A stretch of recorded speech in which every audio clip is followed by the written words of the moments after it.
Financial year ख़त्म होने वाला है और मैं आपके लिए 5 टैक्स बचाने का आइडिया लेके आया हूँ। अक्सर लोग ये सोचते हैं कि अगर आप कहीं काम नहीं करते हैं, आपको सैलरी नहीं मिलता है, तो आप एचआरए का डिडक्शन नहीं ले सकते हैं।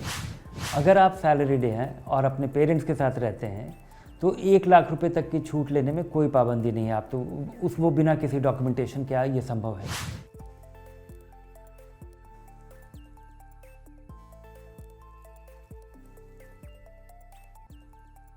फाइनेंशियल ईयर ख़त्म होने वाला है और मैं आपके लिए 5 टैक्स बचाने का आइडिया लेके आया हूँ। पहला कि अगर आप अपने पेरेंट्स के इलाज के लिए या दवाइयों पे या हेल्थ इंश्योरेंस पॉलिसी पे अगर आप 50,000 रुपये खर्च करते हैं, तो ये एक डिडक्टेबल एक्सपेंस है। ये आपके आमदनी से घटा दिया जाता है टैक्स जोड़ने के लिए। दूसरा चीज़ जिसका आप फ़ायदा उठा सकते हैं कि अगर आपका एम्प्लॉयर एनपीएस में जो भी आपके कंट्रीब्यूट करता है, वो आपकी आमदनी में नहीं जोड़ा जाता है। हाँ, ये पैसा आपके खाते में आ रहा है, आपका एम्प्लॉयर डाल रहा है, आपके एम्प्लॉयर के लिए भी ये डिडक्टेबल खर्चा है उनके कारोबार में, लेकिन ये आपका आमदनी नहीं माना जाता है। ऐसा इसलिए किया गया है कि ताकि लोगों को इनकरेज किया जा सके कि वो अपने रिटायरमेंट के लिए पैसा बचाएं। तो ये एक बहुत भारी फ़ायदा है जो आप उठा सकते हैं अगर आपका एम्प्लॉयर ऐसा प्रोविज़न करता है, या आप अपने एम्प्लॉयर को मना पाते हैं कि आपके तनख्वाह का एक भाग आपको आपका एनपीएस में डाल दिया जाए। सेल्फ एम्प्लॉयड लोग भी एचआरए का फ़ायदा उठा सकते हैं। अक्सर लोग ये सोचते हैं कि अगर आप कहीं काम नहीं करते हैं, आपको सैलरी नहीं मिलता है, तो आप एचआरए का डिडक्शन नहीं ले सकते हैं। नहीं, अगर आप सेल्फ एम्प्लॉयड हैं तो 60,000 रुपये तक की छूट आप ले सकते हैं हाउस रेंट के तहत।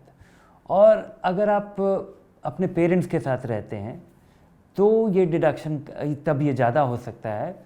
अगर आप सैलरीड हैं और अपने पेरेंट्स के साथ रहते हैं, तो 1 लाख रुपए तक की छूट लेने में कोई पाबंदी नहीं है। आप तो वो बिना किसी डॉक्यूमेंटेशन के ये संभव है।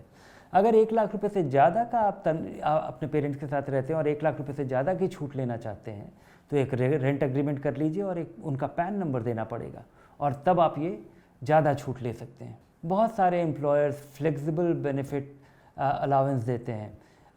इसमें आम तौर पे टेलीफोन का खर्चा, या आपके पेट्रोल पे जो खर्चा हो रहा है, या फिर कोई इंटरनेट पे का खर्चा हो रहा होगा, या कोई मील पास वगैरह जो सोडेक्सो वगैरह का अक्सर एम्प्लॉयर्स प्रोवाइड करते हैं, आपकी कंपनी प्रोवाइड करती है, तो इन पे पैसा जो खर्च होता है वो आपकी आमदनी से घटा दिया जाता है और इसको खर्चे के रीइंबर्समेंट के तौर पे देखा जाता है।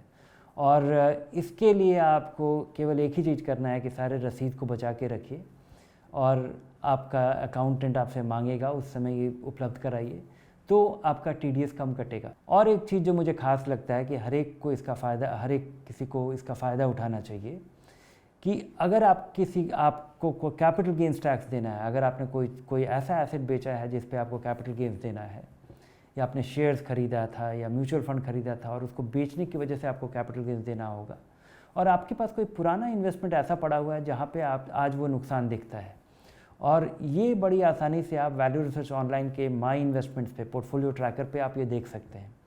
तो उन इन्वेस्टमेंट्स को आज बेच करके अगर आप वापस खरीद लेते हैं, तो आपके लिए ये एक नुकसान खड़ा हो जाएगा, और ये जो नुकसान खड़ा होगा, या भविष्य के लिए इसको आप कैरी फॉरवर्ड कर सकते हैं, या आज आपको कोई कैपिटल गेन्स टैक्स देना होगा तो उसको ये ऑफसेट कर सकता है।